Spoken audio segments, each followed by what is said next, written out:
खुलुमबाय बेयो बड'लेण्ड इंखं टेलिभिजन दिनै 12 जुन 2023 समबारखालि सानसेनि बरादखौ नोंथांमोननि खाथियाव लाबोदों आं सदानन्द दैमारिया।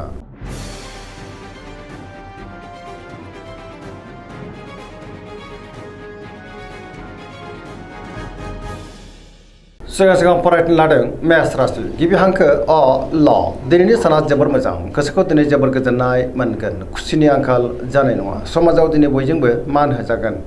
गोसोआ दिनै जोबोर गोजोनगोन बयजोंबो अनजागोन आरो अनसायजागोन गुबुननि थाखाय दिनै गोबां मोजां खामानि मावनानै होनो हागोन सिगांनि बबेबा आद्रा खामानियाबो दिनै मावफुंजानो हागौ जेरावबो जाफुंसारगोन देहाया दिनै मोजाङैनो थागोन सोरबा लोगोनिफ्राय मोजां खौरां मोननोबो हागौ रांखावरियाव मोजां बेफार फालांगियावबो दिनै जोबोर मोजां मुलाम्फा मोननो हागोन आरो आयाबो बांनो हागौ गुबुननिफ्राय थोजासे हेफाजाब मोनगोन न'खराव बिसि फिसायनि गेजेराव अनलायनाय फैगोन गोसोनि बोलोआ बांगोन गोसोनि साननायफोरा दिनै मोगथाङाव जाफुंनोबो हागौ सेंग्रा सिख्लाफ्रा जोबोर रमान्टिक जागोन आरो गावबा गावनि गोसोनि साननायफोरखौ फोरमायलायनोबो हागोन पजिटिभ एनार्जिनि गोहोम गोग्लैगोन।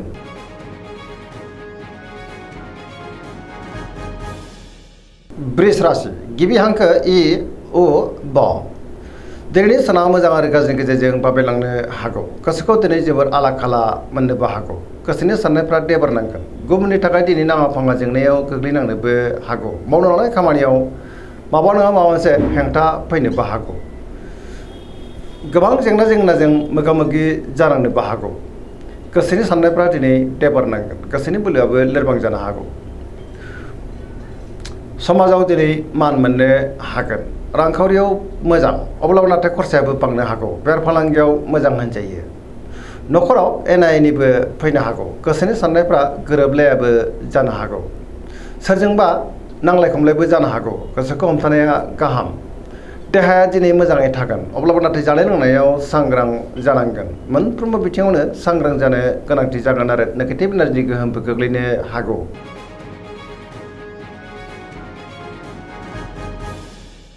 मिथुन राशि गिबि हांखो क स दिनैनि साना मोजां आरो गाज्रिनि गेजेरजों बाबेलांनो हागौ गोसोनि साननायफ्रा देबार नांगोन गुबुननि थाखाय दिनै नाङा फाङा जेंनायाव गोग्लैनांनोबो हागौ गोजोननि आंखाल जानोबो हागौ नेगेटिभ एनार्जिनि गोहोम गोग्लैगोन गोसोआव दिनै गोनो गोथो साननाय फैगोन गोसोनि साननायफ्रा देबार नांनोबो हागौ मोनफ्रोमबो बिथिङावनो माबा नङा माबा मोनसे हेंथा फैनोबो हागौ गियाननिबो आंखाल जानो हागौ गोसोआ दिनै जोबोर उसुखुथु जागोन देहाया मोजाङै थागोन अब्लाबो नाथाय जानाय लोंनायाव सांग्रां जानांगोन बेफार फालांगियाव मोजां रांखावरियावबो मोजां होनजायो न'खराव अननानै फैगोन बिदा फंबायनिफ्राय हेफाजाबखौ मोननो हागौ अब्लाबो नाथाय नेगेटिभ एनार्जिनि गोहोमबो गोग्लैनो हागौ सांग्रां जानाया गाहाम।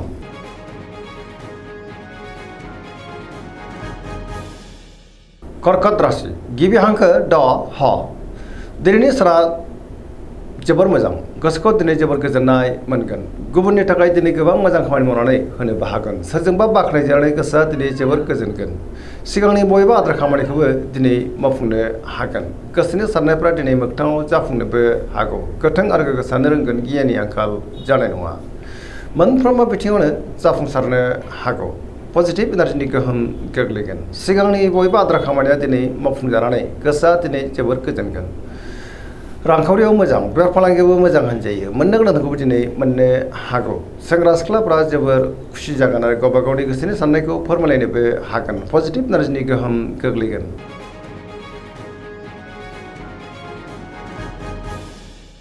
सिंह राशि गिबि हांखो म ट दिनैनि साना जोबोर मोजां गोसोखौ दिनै जोबोर गोजोननाय मोनगोन गुबुननि थाखाय गोबां मोजां खामानि मावनानै होनोबो हागोन जेरावबो जाफुंसारगोन आरो देरहासारगोन गियाननि आंखाल जानाय नङा गोथों आरो गोग्गो साननो रोंगोन मावनो लानाय खामानिखौ थि समावनो आरो गोरलैयैनो मावफुंनोबो हागोन सोरजोंबा बाख्नायजानो हागौ सोरबा लोगोनिफ्राय दिनै मोजां खौरांबो मोननो हागौ बहाबा थाङोब्ला दिनै जोबोर मोजां आरो मोजाङैनो हान्थिनो हागोन रांखावरियाव मोजां बेफार फालांगियावबो मोजां होनजायो अब्लाबो नाथाय सांग्रां जानांगोन गोसोनि साननायखौ गुबुननो फोरमायनोबो हागोन लाइमोनफ्रा दिनै जोबोर रमान्टिक जागोन आरो गावबा गावनि गोसोनि साननायफोरखौ फोरमायलायनोबो हागोन।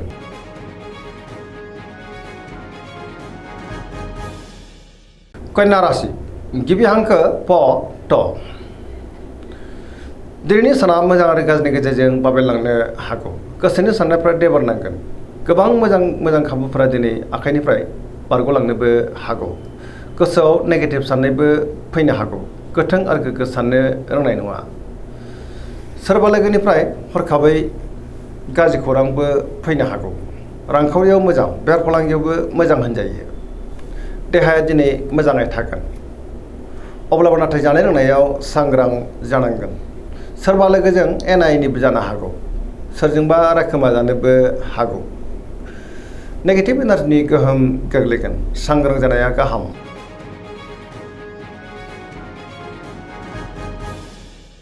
तुला राशि गिबि हांखो र ट दिनैनि साना मोजां आरो गाज्रिनि गेजेरजों बाबेनलांनो हागौ गोसोनि साननायफोरा देबारनांनोबो हागौ गोबां जेंना जेंगोनाजों दिनै मोगा मोगि जानांनोबो हागौ गुबुननि थाखाय नाङा फाङा जेंनायाव गोग्लैनांनो हागौ देहाया दिनै बारा मोजां थानाय नङा गोबां रोखोमनि देहायारि जेंनाजों मोगा मोगि जानांनोबो हागौ रांखावरियाव मोजां अब्लाबो नाथाय खरसायाबो बांगोन बेफार फालांगियाव मोजां होनजायो सोरजोंबा रायखोमा जानोबो हागौ न'खराव बिसि फिसायनि गेजेराव अनलायनाय फैगोन बिदा फंबायजों मोजां सोमोन्दो थागोन सोरबा लोगोनिफ्राय हेफाजाबखौ मोननो हागोन गोदान थांखि लानो रोंनाय नङा सेंग्रा सिख्लाफ्रा दिनै जोबोर आला खाला जागोन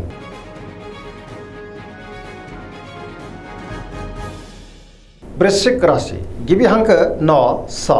दिनैनि साना जोबोर मोजां गोसोखौ दिनै जोबोर गोजोननाय मोनगोन सिगांनि बयबो आद्रा खामानिखौबो दिनै मावफुंनो हागोन समाजाव दिनै मान मोनगोन गोबां मुंदांखा सुबुंजों लोगो मोनज्लायनोबो हागौ पजिटिभ एनार्जिनि गोहोम गोग्लैगोन मोनफ्रोमबो बिथिङावनो जाफुंसारगोन बहाबा थाङोब्ला दिनै जोबोर मोजां आरो मोजाङैनो हान्थिनोबो हागोन गोसोआव गोथों आरो गोग्गो साननाय फैगोन गियाननि आंखाल जानाय नङा मावनो लानाय खामानिखौ थि समावनो आरो गोरलैयैनो मावफुंनोबो हागोन सिगांनि बयबो आद्रा खामानियाबो दिनै मावफुंजानो हागौ गुबुनजों मोजां सोमोन्दो लाखिनोबो रोंगोन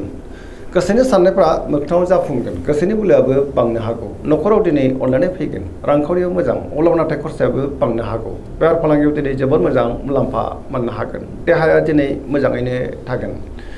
गोबां मोजां खाबुबो दिनै फैनो हागौ फरायसाफ्रा दिनै फरायनायाव गोसो दुंखांगोन आरो मोजां फिथाइ मोनगोन लाइमोनफ्रा जोबोर रमान्टिक जागोन आरो गावबा गावनि गोसोनि साननायफोरखौ फोरमायलायनोबो हागोन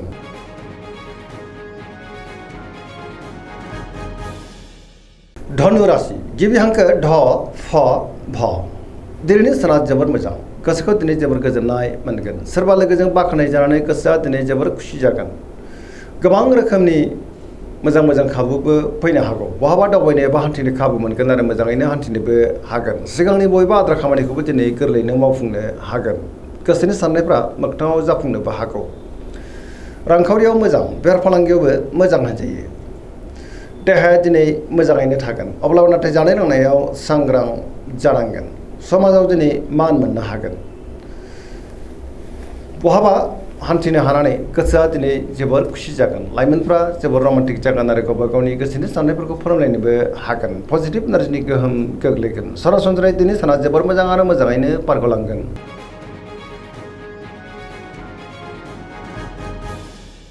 मकर राशि गिबि हांखो ख ज दिनैनि साना जोबोर मोजां बयजोंबो मोजां सोमोन्दो लाखिनो रोंगोन गोबां मोजां खाबुबो दिनै फैनो हागौ सिगांनि बयबो आद्रा खामानिखौ गोरलैयैनो मावफुंनो हानानै गोसोआ दिनै जोबोर खुसि जागोन गुबुननि थाखाय गोबां मोजां खामानि मावनानै होनोबो हागोन रांखावरियाव मोजां बेफार फालांगियावबो मोजां होनजायो अब्लाबो नाथाय खरसायाबो बांनो हागौ गुबुनजों मोजां सोमोन्दो लाखिनोबो रोंगोन बहाबा थाङोब्ला दिनै जोबोर मोजां आरो मोजाङैनो हान्थिनो हागोन पजिटिभ एनार्जिनि गोहोम गोग्लैगोन फरायसाफ्रा दिनै फरायनायाव गोसो दुंखांगोन आरो मोजां फिथाइ मोनगोन देहाया मोजाङैनो थागोन लाइमोनफ्रा दिनै जोबोर रमान्टिक जागोन आरो गावबा गावनि गोसोनि साननायफोरखौ फोरमायलायनोबो हागोन पजिटिभ एनार्जिनि गोहोम गोग्लैगोन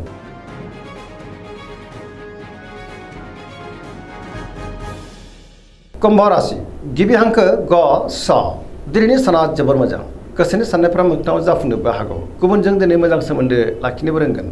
बहाबा थाङोब्ला दिनै जोबोर मोजां आरो मोजाङैनो हान्थिनोबो हागोन सिगांनि बयबो आद्रा खामानिखौबो दिनै गोरलैयैनो मावफुंनो हागोन समाजाव मान मोनगोन गोबां मुंदांखा सुबुंजों दिनै लोगो मोनज्लायनोबो हागौ रांखावरियाव मोजां बेफार फालांगियावबो मोजां होनजायो गोसोनि साननायफ्रा मोगथाङाव जाफुंगोन देहाया दिनै मोजाङैनो थागोन न'खराव अनलायनाय फैगोन बिथांमोननिफ्राय थोजासे हेफाजाबबो मोननो हागौ बिमा बिफानि अननाय आरोफोरखौ मोननो हागोन बहाबा थाङोब्ला दिनै जोबोद मोजां आरो मोजाङैनो हान्थिनोबो हागोन पजिटिभ एनार्जिनि गोहोम गोग्लैगोन।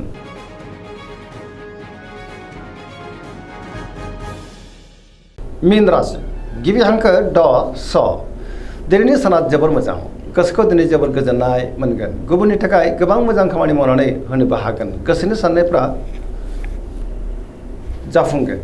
बहाबा थाङोब्ला दिनै जोबोर मोजां आरो मोजाङैनो हान्थिनोबो हागोन सिगांनि बबेबा आद्रा खामानियाबो दिनै मावफुंजानो हागौ पजिटिभ एनार्जिनि गोहोम गोग्लैगोन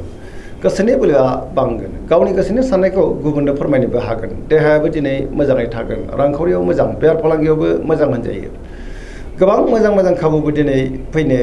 हागौ सिगांनि बबेबा आद्रा खामानिया दिनै मावफुंजानोबो हागौ सोरजोंबा बाख्नायजानानै गोसोआ दिनै जोबोर खुसि जागोन लाइमोनफोरनि गोसोआ जोबोर रमान्टिक जागोन आरो गावबा गावनि गोसोनि साननायफोरखौ फोरमायलायनोबो हागोन पजिटिभ एनार्जिनि गोहोम गोग्लैगोन। दिनैनि राशि फरायनाय एसेनोसै जोबनायाव बेखौनो खावलायो जाहाथे नोंथांमोना सानफ्रामबो जोंनि बे बड'लेण्ड इंखं टेलिभिजनखौ नायबाय थायो आरो साबस्क्राइब खालामो लोगोसे लाइक खालामो आरो शेयार खालामो एसेनोसै गोजोन्थों।